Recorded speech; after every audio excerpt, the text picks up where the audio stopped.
Well, not the result that we anticipated, but we still have time. There's 3 matches left, and the Philadelphia are in a playoff spot. But we'll talk about last Saturday's match against Atlanta United. Welcome, everybody, to today's edition of PHLY Union Podcast. Of course, I'm one of your hosts, JP Zapata.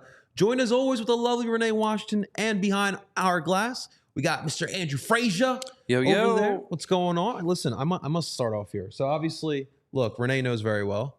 Today's the start of October, right? It's October 1st. Spooky season. Spooky season for the Frazier household, right? You know it.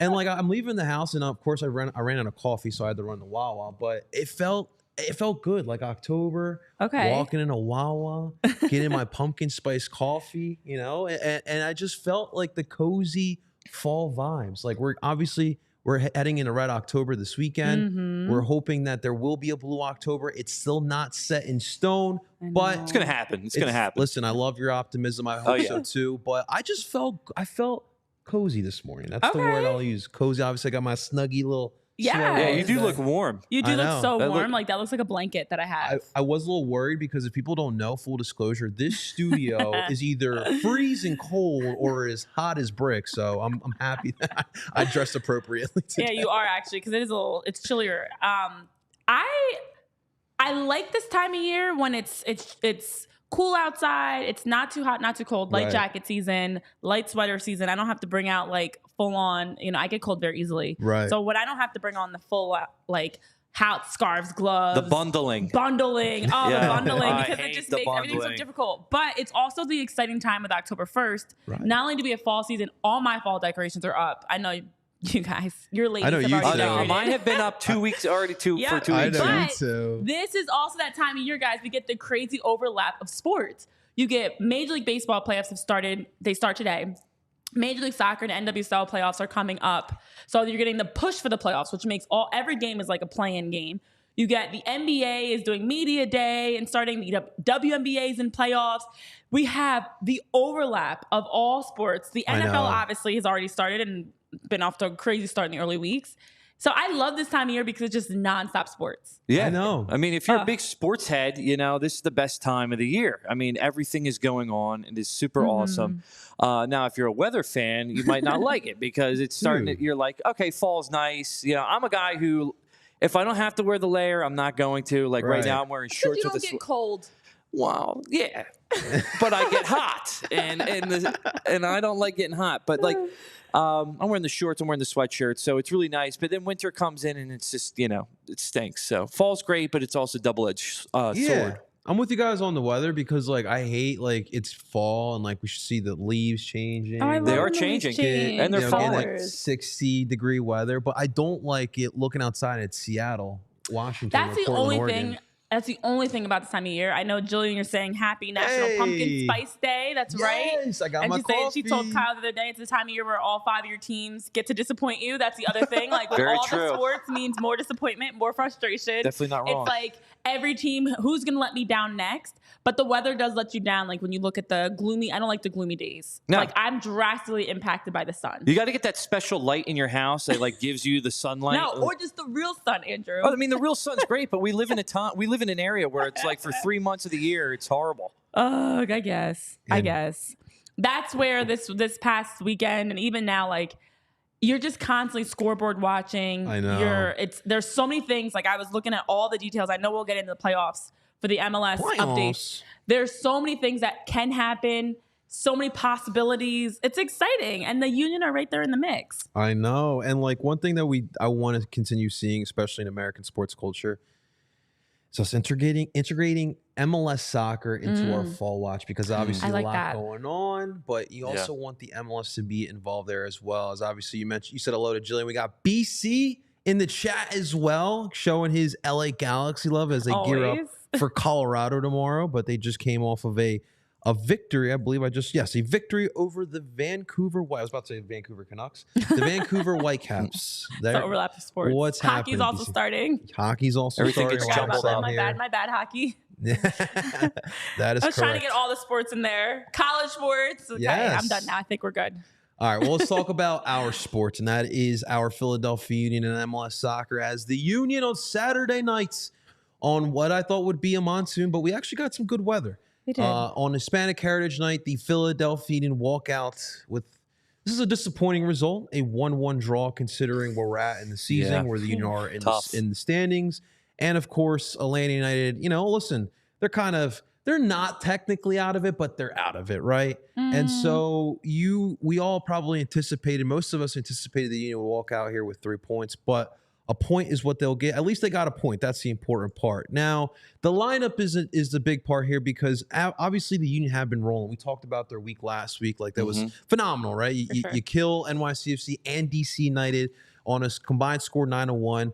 So, I think everyone thought the same thing. Like, let's just keep running out the same lineup, and that's pretty much what we saw. Blake in goal, Wagner, Elliott, Glazes, Harris, your back line. Your diamond midfield of McGlynn, Flock, Quinn, and Gazak at the tip of the diamond, with your two forwards, Baribo and Ua. And it was a first half that the Union did look solid. They had probably the better opportunities. And unfortunately, that it's a 90-minute game, and you don't play 45. And unfortunately, the Union did get up first, right? 61st minute, our boy Nathan Harriel with a great shot from the outside. We'll talk about Kai Wagner on the assist in just a second. But then, unfortunately, like I said, you got to play a full 90 minutes, and 11 minutes later, we've seen this guy quite a few here in the league. But I still can't say his last name. Lanze. Yeah, that sounds good. If we have any Atlanta people, please let us know the correct pronunciation. But he was at the right place at the right time, and unfortunately on that play, Nathan Harriel got caught there, and Saba was able to get the easy header in, and that was really the difference maker. The Union could not get that second goal, and so they end the match 1-1.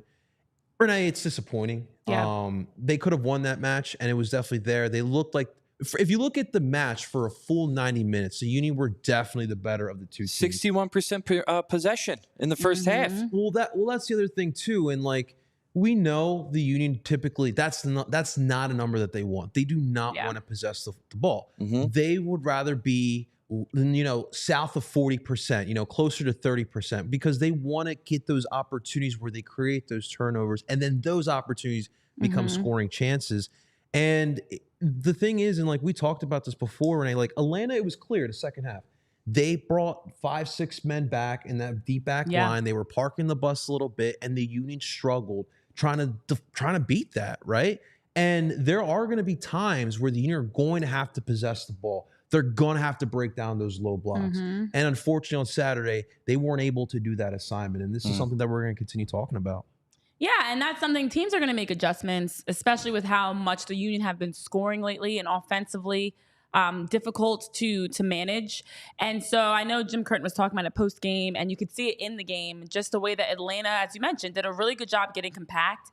And I think it actually frazzled the Union. They were in a little bit of uncharted territory. We saw a lot of forced passes, forced shots, and just they lost a bit of that composure because this team, as we had talked about, was on a nice streak of 4 straight games where you scored in the opening minutes. Aside from losing to Inter Miami, you win those games. And they had been playing in a situation where they were always putting themselves up a goal, up, then getting that insurance goal pretty quickly as well.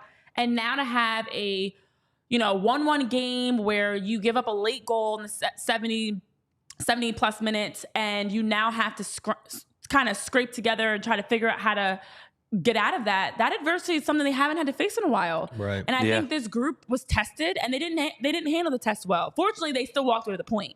That's a positive because we talked about this last week. Every game the Union have to make sure to get at least a point. It doesn't get any easier from here with the next 3 games they have with Orlando City, Columbus, and Cincinnati. So you would have loved to have gotten 3 points against Atlanta. That's one that you're going to look back on, and it's going to hurt. It's going to hurt knowing you left 2 points there, especially at home, especially when you're up 1-0, especially when you have a historic moment for Kai Wagner. Everything was setting up for that to be a nice win, guys.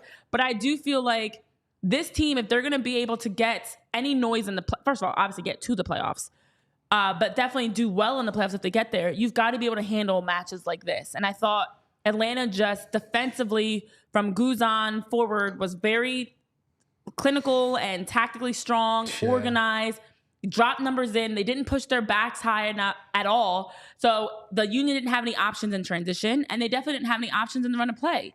And so it was like, what next? Now you're back to services and forcing these lofted balls into the box, instead of getting end line, instead of giving like Kai Wagner to Nate Harriel, that's a strong chance. Right. We've been seeing more of them combining better, higher percentage opportunities versus just these hopeful passes into the final third. So I think they just got a little bit of like a gut check almost, like a hit to the face maybe, that I guess you could call it. Reality check, whatever term you want to come up with, of a wake-up call in how Atlanta responded. Yeah, I mean, I'm a full believer in what doesn't kill you makes you stronger. Yeah. And I think in the development of the Union for this season, I still have full hopes that they're going to get into the playoffs. I think, having, it's a disappointment you didn't get the points. You got the 1 point, not the 3, but I think for their growth and development, like you were saying, Renee, they were running on a high. They were kind of in this big streak. They were winning these games. And you could see in that first half of the game that they had that momentum still going on. It felt like all their cylinders were firing. And then they weren't able to capitalize on a lot of the opportunities that they had in that first half. And I think that reality started to come in. And then once you have that low block come in, that park the bus come in, it's hard for teams to overcome that. I know you get the goal, and then but then they equalize in the 70th minute and whatnot, and it's hard to overcome a team that's just playing that draw. They're not going to play that win. They're not playing for the win. They're playing to kind of stop you from allowing you to get the points. Bingo. And it's hard for any team to really come against that. And no, I really think that like the reality check is that like, hey, we have to find our way around something like that. You're probably not going to play in the playoffs. You're probably not going to play teams that are going to play that scheme. They're not going to play that park the bus on you kind of thing. They're going to want to play to win.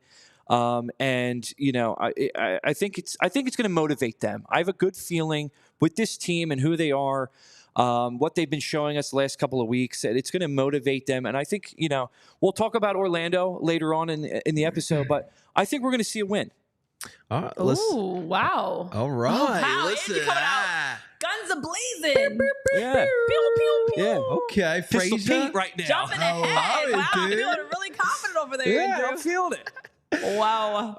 I must say this because Andrew brought up a point, and Renee may appreciate this, but not to sound like Hope Solo. Oh, gosh. I hate parking of the bus. Oh, like it's cowards. It's a coward's way of playing. Literally what Hope said. Like it drives me up a freaking wall. And I think about there was a 2-match stretch in 2019 where both of the two of the 3 Northwest teams came to Chester. It was Seattle and Portland. These are still good teams, but at that time, like they were at their height. And these mother effers came in here and parked the bus in back-to-back matches. Yeah. And we couldn't do anything. I think we lost and drew one. But like that was a year, obviously, like, listen, that's where we really sent it to what we have been over the last 5 years. And one of the options back in those days was like, okay, well, if they're going to park the bus, let's see how they handle El Seno for 30 minutes. And El Seno can take on 1v1 defenders, and he can take away attention by those defenders and bring them to him and open up somebody else. Obviously, you don't really have that right now, but dude, this has been a problem for like over 5 years with the Union, and even this iteration of the soccer team, they still can't find a way to break down the parking of the bus. It's insane. It's difficult. I'll be honest. I've played against a lot of teams that park the bus. It is tough because they just stay in that low block. It's very compact. Yeah. And for a team that likes to possess, and it's ironic because the Union are becoming a team. Even though Jim and everybody says we don't care about possession, they are becoming a possession-oriented team, especially in their attack. They're doing a lot more in terms of combinations and quick passes and building the ball up versus just like getting out wide and driving and flank services. So because they are playing a lot more of, just like a tactical breakdown, when you park the bus, you're just disrupting. You're knocking everything forward. You're not even trying to like cleanly win it or cleanly keep possession. You're just trying to do everything kind of alleviate pressure, clear it high and wide, get your line higher. And it's stingy because this is a transition-oriented team also. So they're not, with Atlanta not sending their backs forward, those are the gaps that usually you're attacking in transition.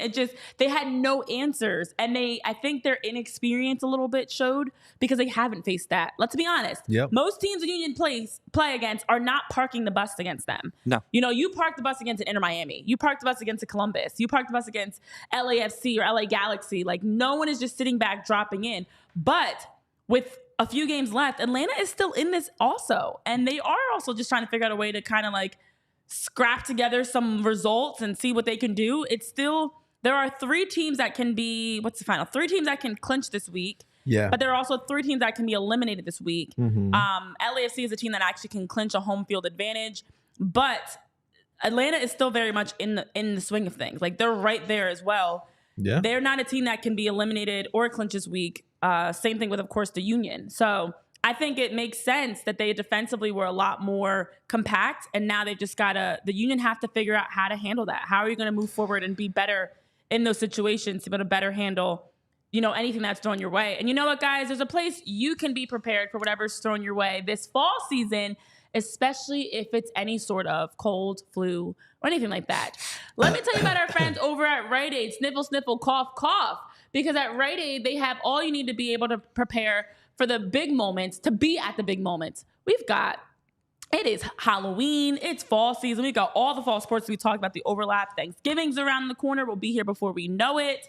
So as we're talking through all these exciting moments of the fall, you want to be there. You want to be able to enjoy it, and you want to be healthy. So with Rite Aid, they have tons of options for you, including their flu shots, because the CDC does recommend getting a flu shot every year. They say that a person's immune system does naturally evolve and declines in terms of how it handles the flu. So you have to make sure to keep re-upping with the vaccine. You also just know that the flu evolves as well with every year. So you want to make sure to stay ahead of it. Protect yourself and your family. They also say, according to CDC, that flu vaccines help minimize the chances of severe life-threatening flu for children by 75%. So protecting yourself and protecting your littles when you get the flu shot at Rite Aid. They have the vaccines you need, whether it's flu, COVID-19, or any other vaccines you can get. You can walk in, you can schedule an appointment. They've got tons of options for you. They also have a great staff of professional, trained, knowledgeable personnel on site that can help if you have questions. Maybe you're unsure about how young your child should be when they get their first flu vaccine. Any questions you have, they've got medically trained professionals that can help you out with that. In addition to their flu shots, when you have any sort of a cold or sniffle, I just stocked up actually on all my cold medicine, guys. I got all the nasal sprays and the Mucinex and everything. Rite Aid has all of that for you. So you can stock up on cold, cough, and flu medications, allergy essentials. You also can make sure to just be prepared for whatever this season. I love Rite Aid's seasonal section. I'm a sucker for that section because they do a great job. Right now, it's all the fall themed decor, the candles. I just bought a pumpkin candle, pumpkin flavored. It's like a pumpkin spice candle, I should say. It smells fantastic.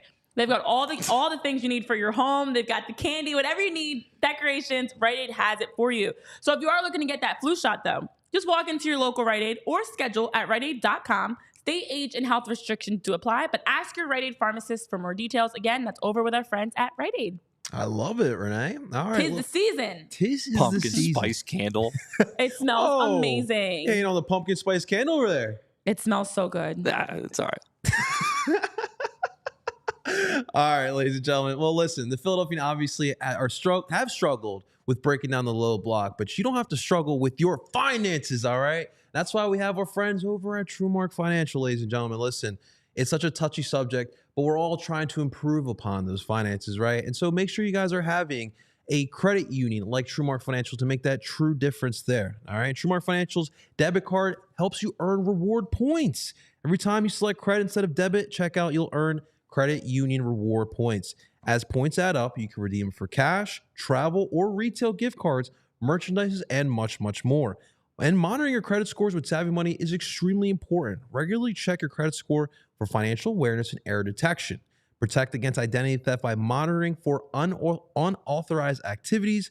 Build financial stability by improving credit habits and maintaining a healthy credit score. Listen, it's extremely important. You want to buy that car, you want to buy that house, you need to make sure you have a good credit score, and TrueMark Financial will be able to help you monitor that credit score for yourself. TrueMark Financial is federally insured by the NCUA, is an equal opportunity lender. If you would like some more information, you have one of two options. You can either visit TrueMark.com/PHLY. That's TrueMark.com/PHLY. Or they have 24 branches in the area you can walk right up to. They have great staff members there who'll be able to answer any questions you have. And even better, get your credit union career started right then and there. So what are you waiting for? Get those finances improved upon with our friends over at True Mark Financial. Awesome, awesome stuff. I love it. All right. Let's continue talking about this matchup here and the Union as a whole. So obviously, let's talk about Kai Wagner. Yeah, there was good from this match. I know Mike Thomas in the chat is bringing up the reality. What's up, Mike? The reality is that the Union did drop a very important game at home, and the remaining 3 games are very brutal and very difficult. Huge uphill battle. We had talked about this as a game we really wanted them to walk away with 3 points from because of that, because of knowing just how challenging it's about to get for them. And they do now, to Mike's point, they do need some help. It is an uphill battle, but Kai Wagner was a huge positive, JP, and just making some history with his assist. That is right. 51 of those assists. Oh my God.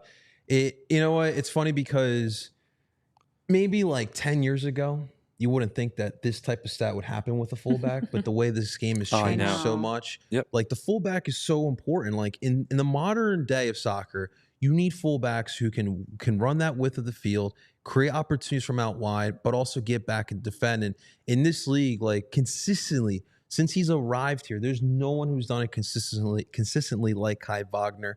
And like, let's be honest. Like, obviously, you know, Renee you and I covered that story at the end of last year in the playoffs. That sucked. That definitely tainted his legacy here in Philadelphia. But if you look at it solely on the pitch, I mean, top 5, top 10 player in Union history with what he's been able to do. Yeah. Easy, yeah. And so, like, I feel like, you know, he's one of those players because it's a position we might not appreciate as much. But to get 51 of those in his career through here, it's insane. It is pretty cool. It is cool. And to your point, the evolution of the outside back has been where a lot of teams play a lot offensively with their outside backs. You know, backs don't just stay home anymore. Sometimes it's even forwards that are converted into outside backs because of that. The players that can get up and down the park. And Kai Wagner to become the Philadelphia Union's all-time assist leader with his assist to Nate Harriel in the 61st minute in that game. It's a shame because the draw is going to overshadow everything that happened in the game. And there were a lot of bright spots. There were some good moments. There were some great highlights, some great plays, great saves. And this was one of them. You know, that's a milestone that you don't see every day. So with that assist, Kai Wagner, as mentioned, becomes the all-time assist leader. He passes Sebastian Letou. And Sebastian's held so many club records, of course, for this group. And now Kai Wagner has that spot, that top spot. It's amazing to see what he's done for this group, how he's been such a big offensive assist in helping them to score goals. And it's crazy because we had talked so much last season about his future here, if he wanted him here, what was going to happen after the comments. And when you look a year later, here we are talking about him breaking his assist record. And honestly, I'm happy with his evolution as a player and as a person and how he's been helping this team. And it's not every day you'd want to talk about the evolution of outside backs. Your left back is assisting your right back. Yeah. Like that in itself is crazy to think about. The 2 people involved in your goal are your outside backs. So it is wild that the assist record was even held. To Mike's point in the chat, like it's crazy how long Sebastian even held that record.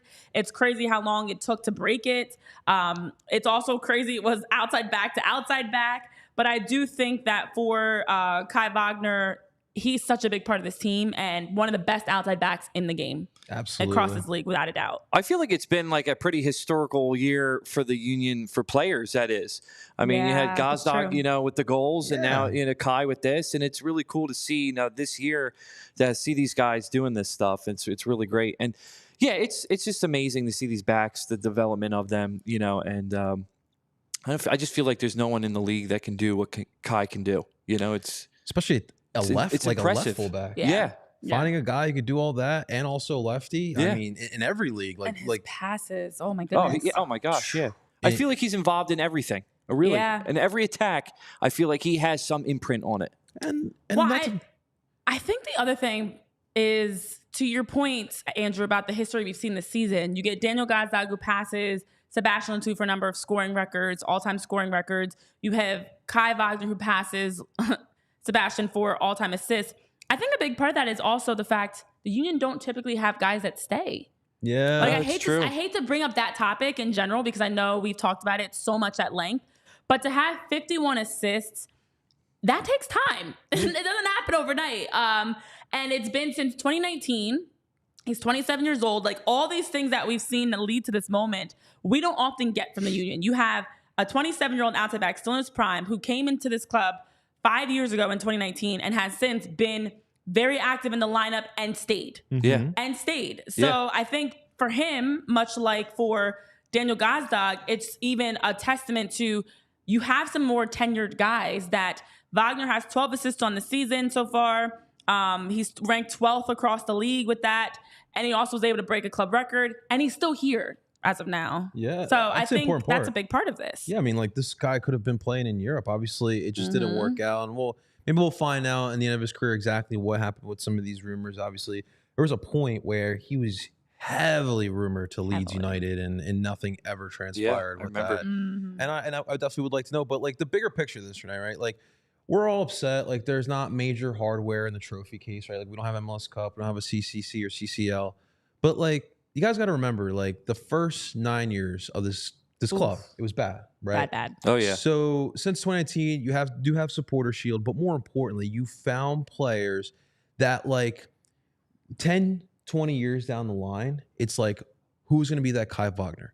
Who's going to be that Alejandro Bedoya? Who's going to be that Andre Blake? Who's going to be that Daniel Gazdag? And I think that's extremely important, especially in the infant stages of a club, a franchise, whatever it may be. And Kai Wagner is one of those pieces. We may not have heavy hardware in the trophy case, which I'm with you guys. I'm upset by that as well. Sure. But having a player like Kai Wagner, someone that fans and players alike can look down 10, 20 years down the line as an example of what the standard is, that is also extremely important. And we shouldn't overlook that whatsoever.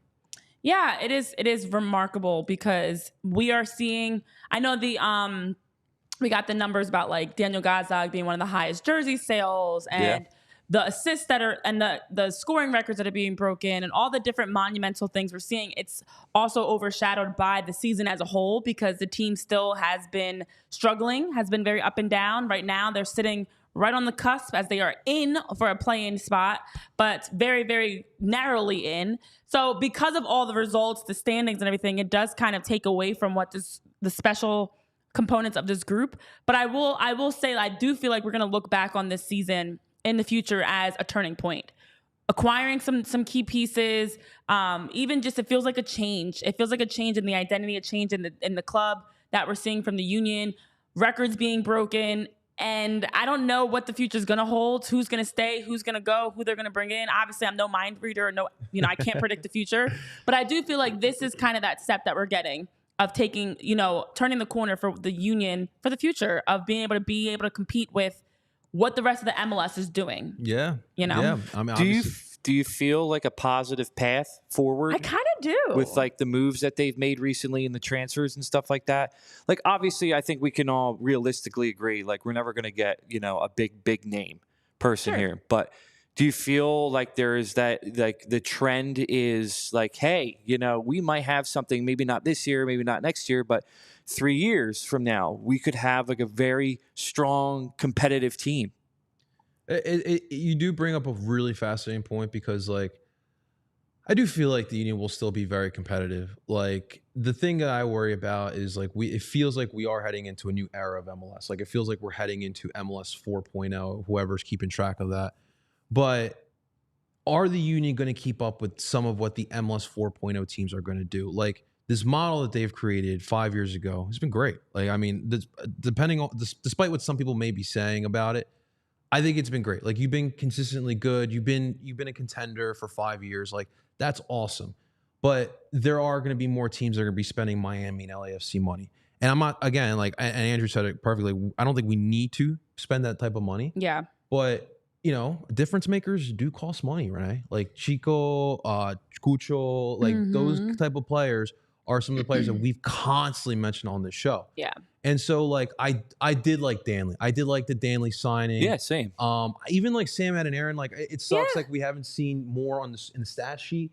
But I like him. I think his work rate has been really important for what you're trying to do, especially with substitutions. So I think that the Union will still be competitive. Will they still be the contender type? Honestly, I don't know, because I do think that they need to evolve from the mindset that they have right now. So I know we have our guest Evan coming on as we're going to start to shift you bring gears. up this great point. But wait, I have something for you guys, a great stat. And shout out to George Cannon from the Sports Geek who emailed me this and sent me this like nugget of information because I didn't even realize this. So there's a list. The Sports Geek came out with this list of the fastest growing teams in North America across all sports based off of percentage. Okay. And actually, the Union are number 2. What? In terms of, I don't believe this is real. It's FC Dallas at number 1. It's the Union at number 2. The Denver Nuggets at 3. Inter Miami's 4. The Charlotte Hornets 5. CF Montreal 6. The Minnesota Timberwolves 7. Atlanta Hawks 8. Kansas City Chiefs 9. And the Florida Panthers 10. This is all based off of the current team value for the Union is at $670 million. And they said that's a 17% change in revenue, a 91% change in followers, but a 54% growth.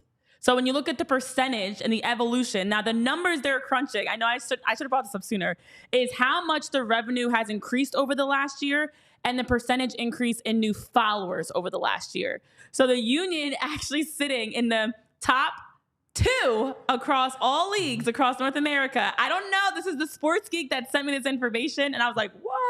Last thing we need. That they are the second fastest growing American sports club by a huge 54% in terms of their overall revenue and investments. I know. That is fascinating, but the last thing we need is that to get in the hands of the front office because that's going to be another thing that they're going to throw in our faces. Well, you have to keep in mind it's a percentage. So a team like Denver Nuggets, the Denver Nuggets have a $3.4 billion compared to the $670 million.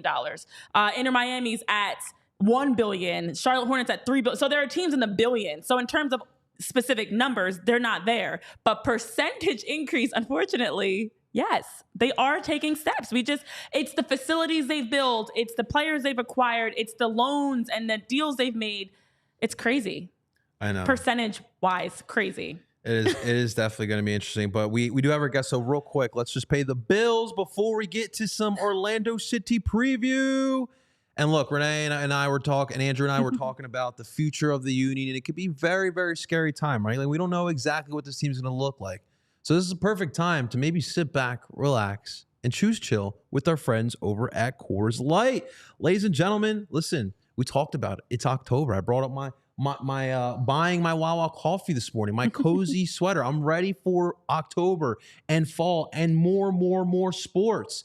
And obviously, listen, with all these sports, you need a drink of choice. And my drink of choice is going to be my Coors Light, all right? For whether it be watching the Phillies playoffs, the Union playoffs, basketball, hockey, football, we got it all. So we need the drink to watch it all, and that's going to be Coors Light for me. And when the mountains turn blue, it's as cold as the Rockies. Coors Light is cold lagered, cold filtered, and cold packaged for that much smoother finish. And when you embrace a chill mindset, it's a good time to choose chill and crack open that Coors Light.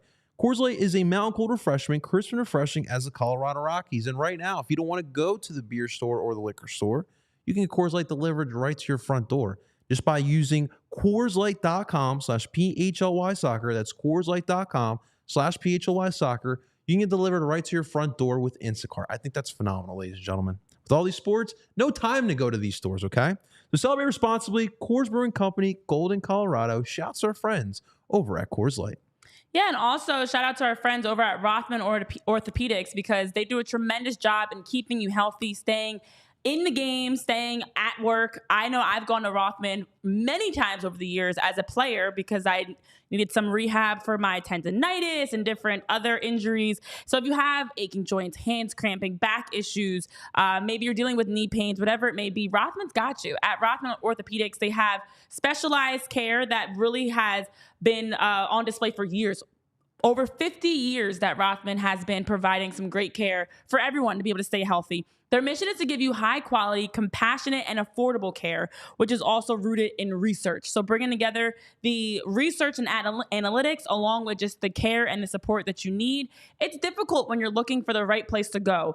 And they've got the new treatments and better outcomes they can provide you, as well as just having a ton of different locations for you as well. So each Rothman doctor is laser focused on their specialty. They are locked in, keyed in on helping you, whether it's your hip, your knees, your spine, your hands, your arms, whatever it is that you're dealing with.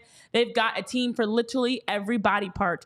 that you may be experiencing pain in. So with Rothman Orthopedics, you have a chance to really make sure to also participate in being around a group of people that have 200 plus fellowship trained physicians that specialize in those specific areas. 200 plus, great numbers, and they proudly serve dozens of communities. As mentioned, locations are easy to find.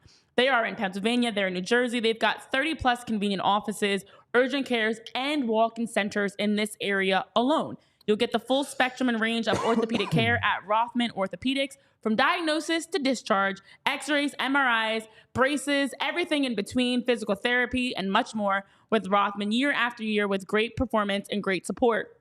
So with 255,000 new patients and consults that they are proud of to support, you can be one of them. Rothman Orthopedics, which is specialized in orthopedics and you. Visit rothmanortho.com/PHLY to learn more and, of course, to make your appointment today. Again, that's rothmanortho.com/PHLY to get started.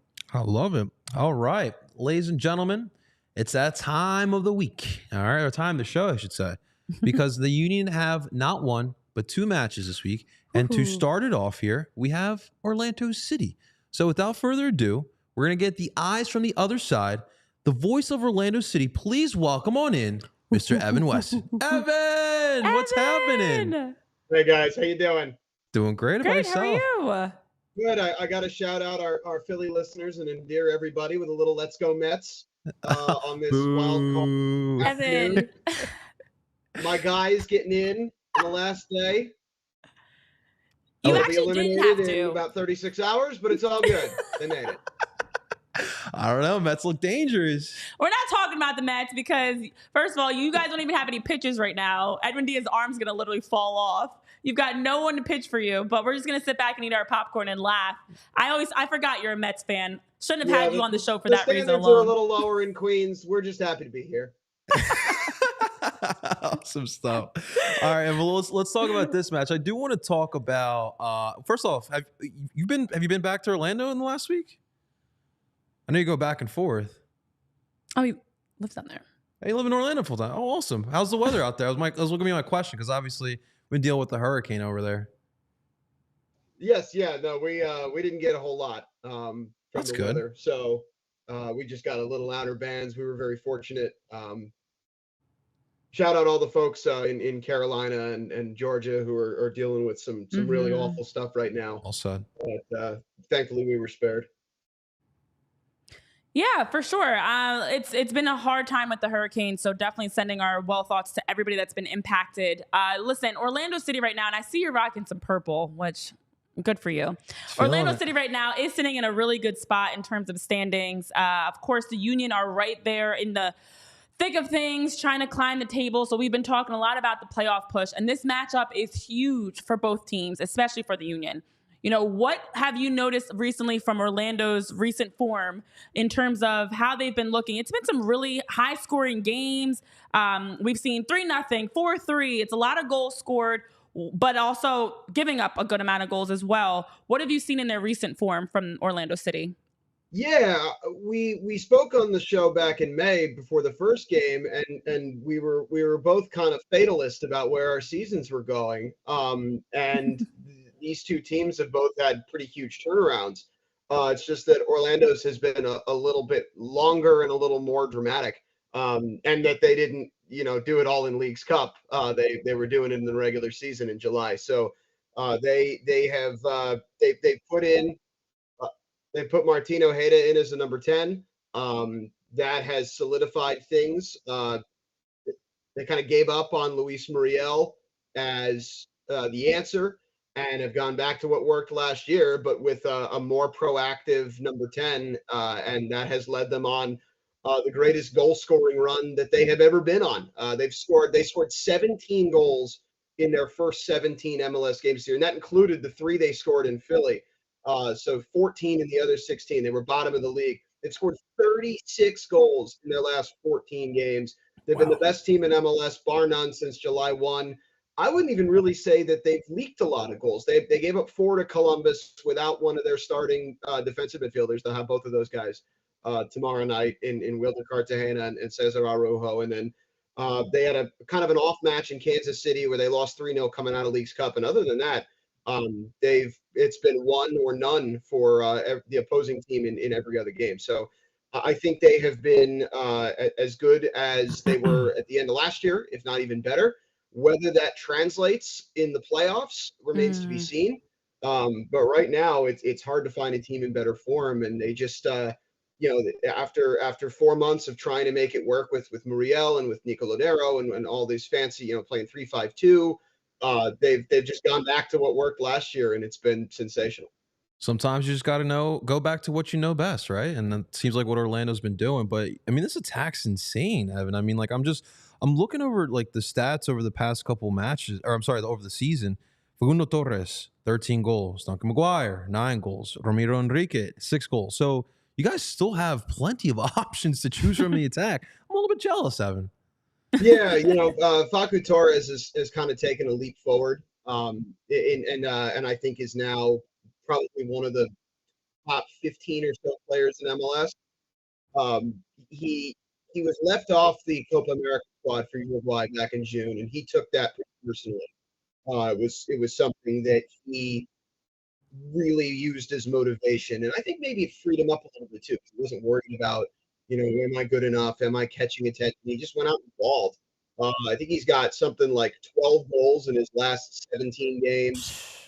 Just tied Kyle Larin as our club's all-time leading goal scorer last weekend. Trying to top that in this game. He's just been on fire, and the relationship with Ojeda has been the key to that. Martin Ojeda got into the starting lineup on June 28th. They scored multiple goals in all but 2 games since he got in. He's got 9 assists in 12 starts. Just a really direct, progressive number 10. Loves to float out wide, get the ball into the box, make things happen, and is a threat to shoot as well, which teams have to account for, which opens up his teammates. So that relationship has been really stellar. And then you mentioned Enrique, who went on a crazy run where he scored in 6 straight games back in the summer, going into the Leagues Cup. He's got goals in 2 straight now. McGuire's coming off the bench. And even Lodero and Muriel, who struggled at the beginning of the year, except for whatever reason in the one game against the Union where Muriel scored twice and Lodero had 3 assists. They have really taken to being super sub. Muriel scored twice off the bench against Columbus a couple of weeks ago. Lodero has 7 assists as a substitute this year. So they've kind of found a mix that works for them. And they're just blowing teams away. I mean, the difference between this year and last year, they won a lot of 1-0s. They were a lot of great record in 1-goal games, kind of overperformed. This year, they're just blowing teams out. Now, the one criticism would be that they haven't really played anybody great, but they did crush Charlotte in a 2-0 game that was probably flattered Charlotte with that scoreline. They crushed FC Dallas on the road this past weekend, a desperate opponent that is getting healthy, has been really good for a couple of months.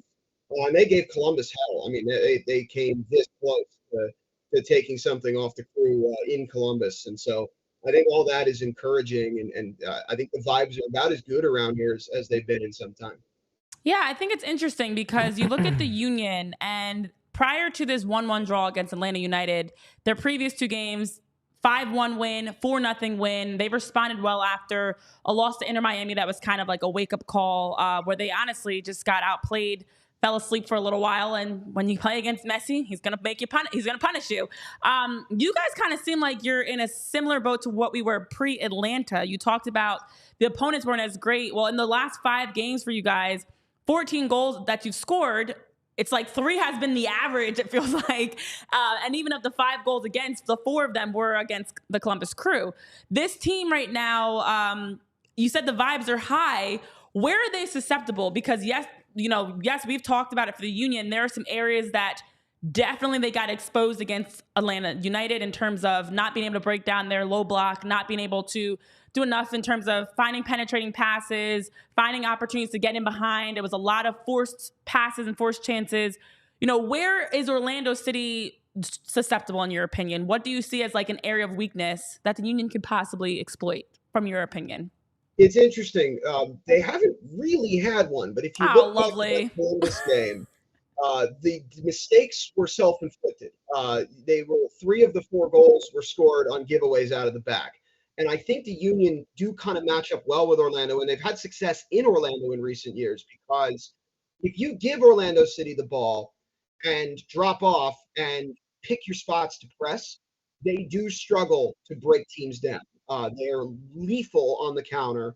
They've been a lot better with the ball since they put Ojeda into the lineup, but they can make mistakes. And they have guys who are decent passers, but not outstanding passers in their defensive midfield. And their only real plus passer in their spine is Robin Janssen. So if you can press selectively and well, and the Union have always been good at that under Jim Curtin, you can get opportunities on the break that way. And I think I would expect to see Philadelphia, just thinking about this matchup, try to give Orlando the ball, sacrifice possession, and try to hit those beautiful Union counters that we know so well. And Orlando will be ready for that. They'll be dropping off when the Union get possession and trying to get behind the ball as quickly as possible. But we know how quickly you guys can strike and how often that happens. So I would look for those moments in transition when Orlando lose the ball with their defensive midfielders or with their center backs. That's where Philadelphia, I think, is going to have the most success. If Philly can't get out on the break, it's hard to see them just sort of scoring a goal from open play possession with the way Orlando's playing right now. Evan, real quick, talk about the cohesionness of the back line. Obviously, 46 goals allowed throughout the year, but seems like you guys have turned the page as a whole, as a club. Kind of talk about that back line for Orlando. Yeah, a lot of that was early in the season, right, when they were just really struggling. The 46 conceded is a little. Their opponents have also overperformed. Expected goals makes Orlando City's defense a lot better. I believe they're 8th in the league now in non-penalty goals, non-penalty expected goals allowed per game, which is really solid. And I would imagine that they're a good bit higher than that since the beginning of July. They do have some injuries. David Brecalo got hurt a few weeks ago, the guy that has been starting at center back. So Rodrigo Schlegel has come back in, and while we know that Rodri is prone to a mistake here and there, and infamously was sent off in the playoff game they lost to Columbus last year at home, he's been spectacular over the last 4 or 5 games. Even in Columbus, I thought he was the one defensive player that really stuck out as having a good game, and otherwise has been flawless. And Dagerdan Torhalsen has a minor issue. Not sure about his status for tomorrow night, but Kyle Smith is as solid as they get. The loss there is really more going forward than on the defensive side. Kyle Smith, 6-year vet with Orlando City, can be trusted to do a good job on the right. So they've got good players, and Janssen continues to be one of the best center backs in the league. And even Pedro Galese, who really struggled the first few months of the year, looked like he'd lost a step, has been much better recently. Really started to look like his self. Orlando has needed badly for him to stop leaking soft ones. It was mostly happening. So there's a lot there, and then the double pit in front of that, right? Wilder Cartagena and Cesar Araujo. That was the key last year to turning things around. They are both healthy. They're in good form. They missed Cesar with the suspension against Columbus. You could see the drop off there. When the two of them are in there together, it is very, very hard to score against this team. This is all very, very encouraging, Evan. Just keep all these positives coming about Orlando City. I will say one thing I have noticed, though, ever since these two teams faced each other earlier in the season, we've seen both teams have made major strides and improvements. You talked about being healthy, having everybody there. The Union have had the same situation. When everyone's been healthy, everyone's back, no one's missing first, yellow card accumulation or international breaks or anything else. To have their group back, you can see the talent is there. It's coming together. Unfortunately for the Union, unlike Orlando City, it took them a little bit longer and they were still dropping some results. So I feel like this matchup is one that can honestly go any direction. They play pretty similarly. They like to high press. They like to get out in transition. They are teams that, have options and a lot of depth, and even in terms of offensive ability, have plenty of playmakers. So that being said, it's always time for my favorite question that none of us really know, but hopefully we have a good idea about. What do you anticipate being the score of this game? In your opinion, based off of how Orlando City's been playing as of late? Personally, I feel like this can go so many directions. I think after tying Atlanta United, the Union, I think, are going to respond. They got a little bit of a wake-up call of just not being able to adjust to the tactical formation and shape and the defensive bunkering down that Atlanta brought. So I think against Orlando, I could see this being, I think there's going to be goals. I could see this being like a 2-1, 3-2 Union win, but I'm curious what you think this game's going to turn out as. Yeah, I think that Atlanta draw is interesting because that was one that, to me, the Union absolutely had to have with their Correct. run in here, where you're playing 3 of the 4 best teams in the league in your last 3 games, and Cincinnati is better on the road than they are at home. So that is just to lose those 2 points. To me, the reaction to that has to be to come out on fire. And I think if Orlando can navigate the first 15 minutes, which they were awful at the first half of the year and have gotten considerably better at as the year has gone on, things set up pretty nicely for them. They're just, I don't think the Union's defense is good enough anymore to prevent Orlando from getting the 2 or 3 goals they've been getting every game for the last 3 months. Give me Orlando 2-1, but a draw here would be frustrating for the Lions. I think they expect to win this game, but Philly can't be counted out. Certainly, they've been playing too well, and there's too much talent for them to think that they're just going to roll over them. So I agree with you. I think there's going to be goals, and I think it's going to be an end-to-end pretty fun game. Absolutely. Evan, one more from me, and Mike Thomas in our comment section brought it up as well. Oscar Pareja, it's funny because we talked about it last time, and it just feels like every time I'm looking at Orlando City Twitter or just social media, like there's still like always at least 1 or 2 comments about him as a manager here. But dude, like he's been impressive, right? Since he's been there since 2019, like he's been the most successful manager in Orlando history. And what he's done this season, I think it's being able to recognize like what's like you mentioned the Luis Muriel stuff, right? Like that wasn't working. So be able to change that mindset and go into something that's working now. Oscar is awesome, man. I just had to say that. Well, we just played FC Dallas this past weekend, and look what has happened to them since he left. Great point. They're about to be on their 3rd manager. They're going to miss the playoffs again. Their development pipeline has stalled. They can't get any big signings, right? Although Petar Musa, it looked like they finally nailed one. But I mean, it's just the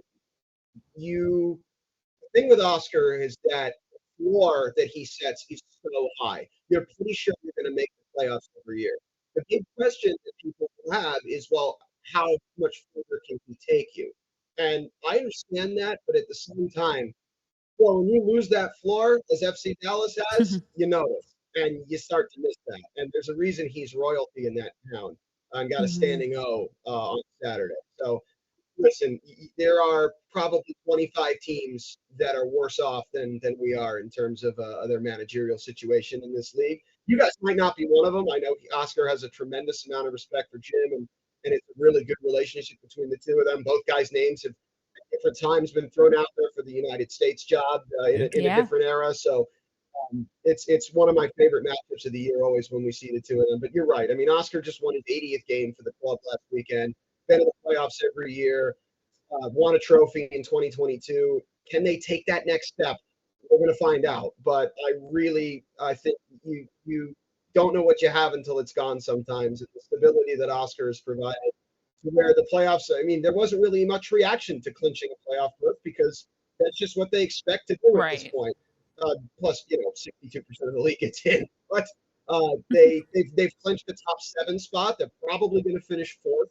And to be routinely top 4 or thereabouts is something that most teams would snatch your hand off for. So I'm with you. I think Oscar does a tremendous job, and he could have lost the locker room very easily this year. They never quit on him. They always play for him. The team loves each other, and that's how you execute turnarounds the way they have the last 2 years. They always poo-poo the quality of this league, but even in this league, Evan, longevity is so important, and it's crazy to see guys like Oscar and like Jim having this longevity. So it is really cool. But Evan, listen, we appreciate you coming in here, giving us the insight from Orlando, man, and we wish you nothing but the best. Good luck tomorrow. All right, thanks so much, guys. Thanks, Evan. Thanks, Evan. Awesome stuff. We got the great insight here from Evan. So I guess it begs the question here as we're wrapping up. How are we feeling? Like, do we still feel like hopeful? Like we're going to make the playoffs here? Like what's our percentage wise here? Yeah. Again, listen, it's tough right now. There are so many things that have to happen for the Union. They do need some help. I was hoping they would be in a situation they'd be closer at this point of clinching. Yeah. And with 3 games left, they're still not in a position to clinch a playoff spot. Mm-hmm. Minnesota, Portland, and who's the third team? Charlotte are 3 teams that can actually clinch a playoff spot with Wednesday's game. There are teams that can be eliminated. Nashville, FC Dallas, who we just were talking about, and Austin, that all can be eliminated from the playoffs this week. So fortunately, the Union are not in that category, but I wish they were in a category where they had a little bit more control over their destiny, could clinch a playoff spot sooner, instead of it coming down to the wire. I just feel like in terms of this game, because, again, I said it with Evan, because of that draw, because of leaving 2 points at home that you should have gotten with 3 of the top teams in the league that you're facing in your final 3 games, this is going to be a desperate back against the wall situation for the Union. And I feel like as an underdog, they thrive in those opportunities when you are counted out, when on paper, Orlando City should win this game. Yeah. But I think the Union thrive in those situations, and I'm actually kind of optimistic because they've got a lot to lose. I won't say nothing to lose. They've got a lot to lose. And I think knowing that, they're going to go into it a lot more dialed in than I think they did against Atlanta. Yeah, I mean, a team that's already in Orlando, they're not going to be playing up. They're not going to be playing as hard as they would if they were in the position that we are in. Good point. So I think, I think there's going to be a little bit of drop off for them. They're going to try to coast a little bit because they know they're in. They're going to want their strength for the playoffs. So, I think we're going to be in there. We're going to be feisty. We're going to be that underdog mentality going in there. And I think we're going to be biting some ankles. And I think we're going to win. I really do. And I want to rip someone's kneecap out. Yeah. Well, to your point, that's why I kind of was curious with the Orlando City results recently, 3-0, 3-0, 3-1. First of all, they keep scoring 3 goals, but they've had a lot of easier results where it's been one-sided and they've been clearly in control. It hasn't been that 1-0 down to the wire. The Union just went through this. That Atlanta United was that wake-up call, and I think teams are susceptible when you get a bit complacent. You have a playoff spot locked in. You're top 4, and now you're maybe looking ahead to the playoffs too much or too focused on what that playoff run is going to look like, that you are overlooking these last few games, and hopefully the Union can sneak on in there and steal some points. Yeah. A couple things we do know about Oscar Pareja is, listen, he's going to have those guys ready tomorrow. Orlando still does not like Philly. Like, there's been some good chippy matchups between these 2 teams over the past couple years. I remember the Mendez sliding into Jamiro Montero back in 2019. That was a nasty one. Nasty. But one thing too that's good about tomorrow is we're not in the summertime. That's so much better going to Orlando in October than it is in the middle of July, even if it's a night. It's still hot down there. It is still hot. Very disgusting. Like we just saw hot, Tampa. actually. Yeah. We saw a bunch of dehydration. Bring your pickle juice, guys. Yeah, it's so hot, and right now it's getting a little chilly up here, but it's very hot down there. So a couple of things. So tomorrow we are Chicago Fire fans. I hate to say this, but we're New York Red Bull fans. We're Atlanta United fans. So come on, do us a little solid. All right, we need these teams to do us some solids. Obviously, we're looking at Toronto. Atlanta are pretty much right there with us. Charlotte has 42 points, 4 more than us, but we still have an opportunity here. Still a chance there. So that definitely some of the matchups there. So keep an eye out. Besides ours, it's gonna be a busy one. Multi-screen night tomorrow. Yeah, it's definitely going to be a very, very busy week because this is the time. Teams are clinching. But the play-in games, it adds another extra ruffle into things. But I do think at the very least they should be able to get into the play-in game. Absolutely. Oh, yeah. And it's that time of day. That's going to do it for us, ladies and gentlemen. PHLY Union Podcast. A lot of fun here today. Big shout out to Evan for joining us, talking about Orlando. Hopefully, next time we're talking about Union in a concrete spot in the playoffs. So we shall see. Let's go, guys. Ladies and gentlemen, make sure you guys hit that like button. We really appreciate that. Subscribe not only for this show, but all the great shows that we have here on PHLY Sports that you see all 3 of us in.